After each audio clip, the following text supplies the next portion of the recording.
evening mga sir. So welcome back to my YouTube channel. So yung vlog natin ngayon is tuturuan ko kayo kung paano mag-compute ng consumption ng generator lang. So bali yung computation natin mga sir is generator lang. Sample lang naman to.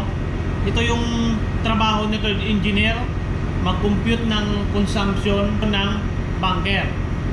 So pasimplihan na natin to para mabilis. So bali yung kinuha kong flow meter is sa generator lang mga sir. So ito yung sample mga sir. So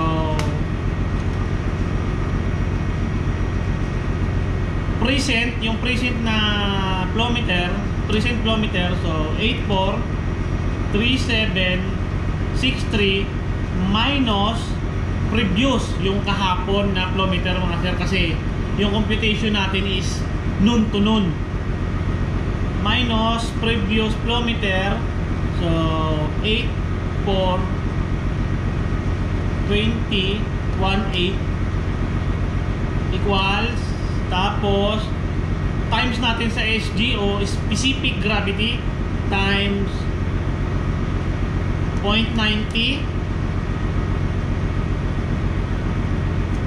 divide 1,000. So yung konsumo natin mga sir is 1.57 metric tons. So bali yung kanina yung 1570.5 liters pa lang yan mga sir, liters. So dinivide na siya natin sa 1,000, kaya ang lumabas is 1.57 metric tons. So yan ang konsumo ng generator natin sa mula kahapong alas 12 hanggang ngayong alas 12 ng tanghali din. So noon to noon. So yun lang mga sir, kumbaga sobrang basic naman. So next is paano kunin yung slip. So slip ng generator mga sir. So yung slip kasi ng generator mga sir, dito yan nilalagay ng third engineer sa ayun dito sa logbook. So yan, napakita ko sa inyo slip, ayan mga sir, dito yan nilalagay sa logbook. Pag sa non-report, ayan makikita nyo propellant hours, so revolution counter, RPM, lag, OG, propeller, speed, slip. So ayun. So yan yung mga kinocompute ni third engineer pag nabigasyon. Pero pag dito na sa puerto, hindi na nilalagay yan dito mga sir. So yung tinuro ko sa inyo na computation is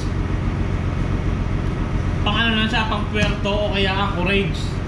So pag nabigasyon naman, halos parehas din mga sir yung computation. Depende pa rin sa specific gravity na ibibigay yung chief engineer. So paano compute naman yung slip mga sir? So slip, bali propeller 304 minus OG. So yung OG mga sir is kinukuha yan dun sa bridge. So minus OG 309, tapos divide ulit sa 304 yung propeller, tapos times 100 equals negative 1.6. So yan yung slip mga sir, slip ng barko. So kung magtatanong kayo kung saan ko kinuha yung propeller, so yung propeller mga sir is dito yon. Grabe, sobrang hirap. So ang propeller mga sir, kung paano makuha naman yung propeller speed, so ito naman yon. Ang RC, yung previous RC na previous RC, ima-minus yung present RC pala, ima-minus natin sa previous RC. Tama, yung present RC minus natin ng previous RC. Yung kumbaga, yung kahapon na RC, ma-minus natin ngayong RC na tanghali. So, example ulit, 6346 6982 minus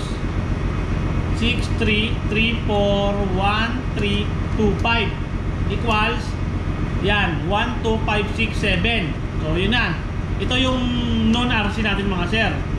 So para makuha natin yung speed o propeller speed, so RC ang 1256, tama ba? 125657 times 0.002423 equals 304. So kung magtanong kayo mga sir kung saan nanggaling ang 0.002423, dito yan, ayan o. Ayun, nakita ba? Ayan siya, ito siya. So bawat barko mga sir is may kanya-kanyang propeller speed yan. So bali ita-times mo lang dyan yung RC mo sa noon. Okay? Kita ba? Yan. So bali ita-times mo lang yung RC mo sa noon sa 0.0024. So lalabas na yung propeller. So gets? Tapos pag kunin naman yun mga sir yung yung speed ng barko is ito naman, yung OG yung galing sa bridge. So 309 divide sa depende kasi kami dito nung nakaraan is puro kami advance. So yung gwardiya namin is bali 23 hours lang, hindi sa 24 kasi nag-a-advance na kami. So divide lang natin, divide sa 23. So ang speed is 13.4. So yun, 13.4 speed. So yan. So ano pa ba? Tapos mga sir, ito ba? Ito yung mga kinukumba. Tapos yung RPM na naman.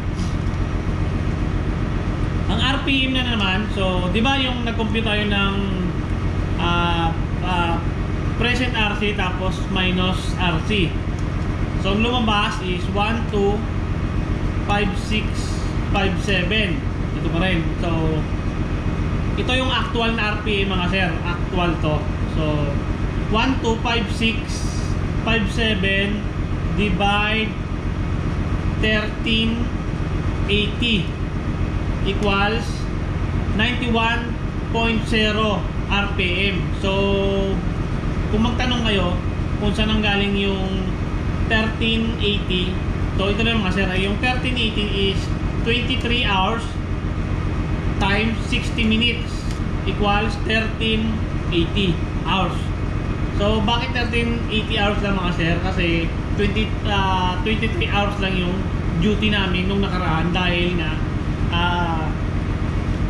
nag-a-advance kami ng oras. Pero pag nag-retard ng oras o kaya normal lang na oras is 24 times 60 minutes.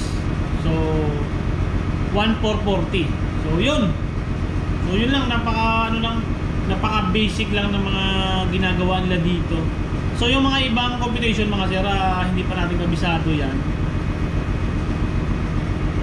So pag-aaralan natin yan pag naging third engineer tayo. So yun, at least nakatulong ako sa inyo.